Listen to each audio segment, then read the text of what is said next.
Hello दोस्तों, कैसे हैं आप लोग। आज हम हाजिर हैं एक नए वीडियो के साथ। इसमें हम आपको बताएंगे कि किसी भी अपरिमेय संख्या को हम सिद्ध कैसे करेंगे कि वो संख्या अपरिमेय संख्या है। ठीक है, ये वीडियो जो है एग्जाम के लिए बहुत इंपॉर्टेंट है, क्योंकि ये जो क्वेश्चन है ये हर एग्जाम में आता ही आता है। ठीक है, इसीलिए हमने सोचा कि इस पे एक अलग से वीडियो होनी चाहिए।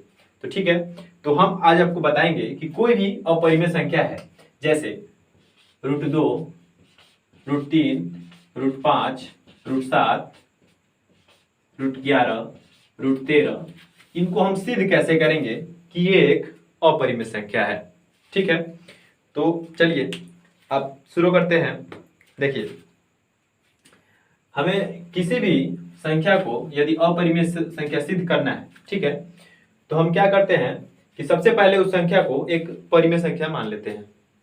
जब हम संख्या को एक परिमेय संख्या मानते हैं तो उसके साथ क्या होता है कि परिमेय संख्या के कंडीशन जुड़ जाते हैं। ठीक है, तो देखिए परिमेय संख्या के पहले कंडीशन क्या क्या है वो हम जान लेते हैं। देखिए, जब हम कोई परिमेय संख्या लिखते हैं, तो जब हम परिमेय संख्या लिखेंगे, जब हम कोई भी परिमेय संख्या लिखेंगे, ठीक है, तो परिमेय संख्या का कंडीशन है कि सबसे पहले वो संख्या p/q के रूप में होना चाहिए। ठीक है, यानी अंश और हर के रूप का होना चाहिए। ठीक है, इसके बाद जो कंडीशन जुड़ता है वो कि वहां q = नॉट 0 होना चाहिए, यानी हर कभी भी 0 नहीं होना चाहिए। जैसे यदि हम लिखते हैं कि 2/0, यानी यहां पे हर के स्थान पे 0 नहीं होना चाहिए। ठीक है, तो एक कंडीशन ये हो गया। और तीसरा कंडीशन ये है कि इसका जब हम HCF करें, यानी अंश और हर का जब HCF करें, यानी P और Q का जो HCF है वो कितना है, 1 के इक्वल आना चाहिए। ठीक है, तो सबसे पहले जो इंपॉर्टेंट बात है हम इसको नोट कर लेंगे कि ये हमें पता होनी चाहिए किसी भी संख्या को एक अपरिमेय संख्या सिद्ध करने के लिए। ठीक है, अब हम आगे के स्टेप पे चलते हैं। देखिए, जैसे मान लीजिए इनमें से हम √2 के लेते हैं। ठीक है, तो सबसे पहले हम मान लेंगे कि माना कि √2 एक परिमेय संख्या है।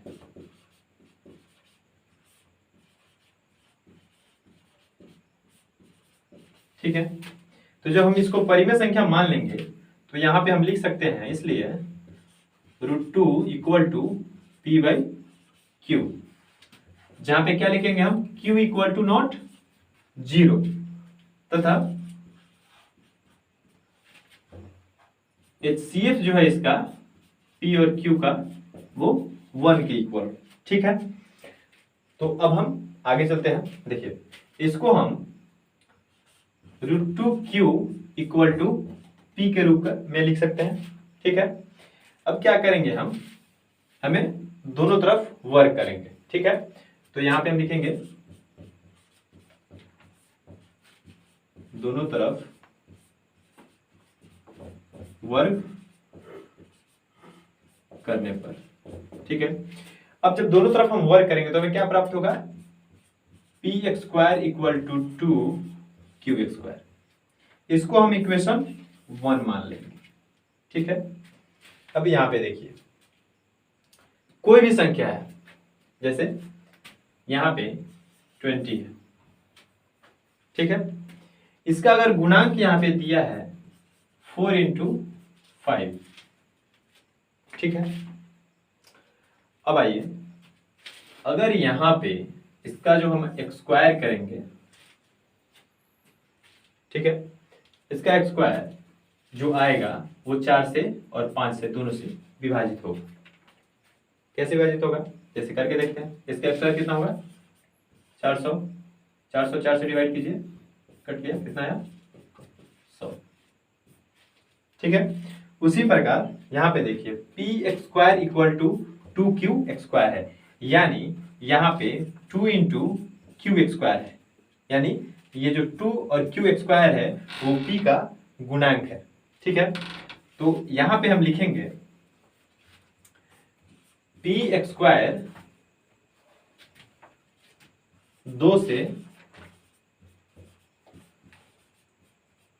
विभाजित है। ठीक है, इसलिए जो p है वो भी क्या होगी, 2 से विभाजित होगी।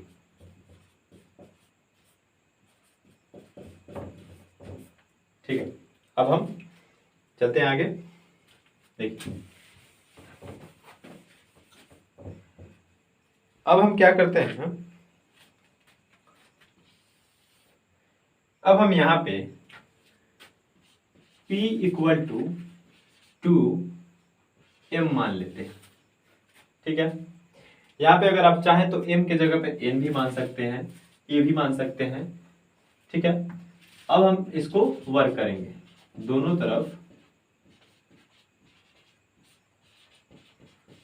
वर्क करने पर। अब इसको जब हम वर्क करेंगे तो हमें क्या प्राप्त होगा, इसका वर्क करने पर हमें P X square equal to 4mx square प्राप्त होगा। ठीक है, अब देखिए, अब आ जाते हैं हम समीकरण 1 पे। यहां पे पी एक्स स्क्वायर का वैल्यू 2q एक्स स्क्वायर है। ठीक है, इसको हम क्या करेंगे, यहाँ पे पुट कर देंगे। तो यहाँ पे हम लिखेंगे 2q X square equal to 4mx square. ये कहां से आया है, ये इक्वेशन 1 से हमने लिया है इसको। ठीक है, तो अब देखिए ये 2 से 4 डिवाइड हो जाएगा और कितना बच जाएगा, q X square equal to 2mx square. 2 से हम 4 में भाग देंगे तो 2mx स्क्वायर बच जाएगा। अब यहाँ पे जो देखिए कि q X square equal to 2mx square है, यानी ये जो 2mx स्क्वायर है इसको हम 2 इंटू mx स्क्वायर लिख सकते हैं, यानी ये भी q एक्स स्क्वायर का गुणांक है। अतः कहने का मेरा मतलब ये है कि q एक्स स्क्वायर 2 से विभाजित होगी। ठीक है, तो जब किसी संख्या का वर्ग अगर इस संख्या से विभाजित हो रही है तो यानी ये संख्या भी इस संख्या से विभाजित होगी। तो यहां पे हम लिख सकते हैं, देखिए यहां पे हम लिख सकते हैं कि q एक्स स्क्वायर 2 से विभाजित है, इसलिए q भी 2 से क्या होगी, विभाजित होगी, विभाजित होगी। समझ में?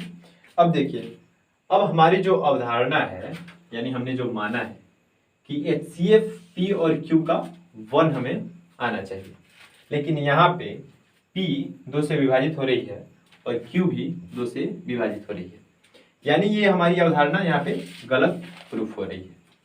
ठीक है, तो यहाँ पे हम लिख देंगे कि क्या हमने माना है, यहाँ पे लिखेंगे चूंकि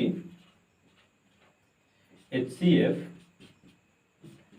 P and Q equal to not 1, यानी 1 के इक्वल नहीं है। तो जब हम 1 के इक्वल नहीं लिखते हैं तो हमारी अवधारणा गलत हो जाती है। ठीक है, यानी ये जो हमने परिमेय संख्या इसको माना था, अब ये परिमेय संख्या नहीं रहा। अब हम यहां पे लिखते हैं इसलिए हमारी अवधारणा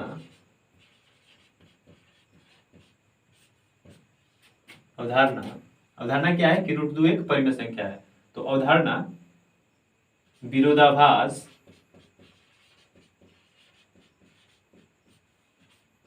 प्रकट होती है, अर्थात इसको हम लिख सकते हैं कि √2 एक अपरिमेय संख्या है।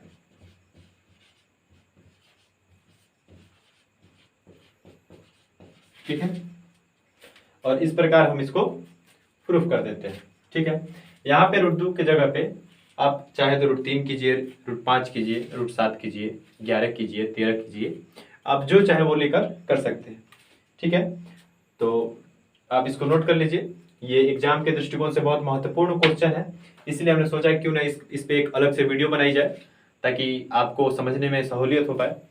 तो अगर ये वीडियो आपको अच्छी लगी है तो इस वीडियो को ज़्यादा से ज़्यादा प्यार दीजिए, लाइक कीजिए, मेरे चैनल को सब्सक्राइब कीजिए और ज़्यादा से ज़्यादा शेयर कीजिए। धन्यवाद।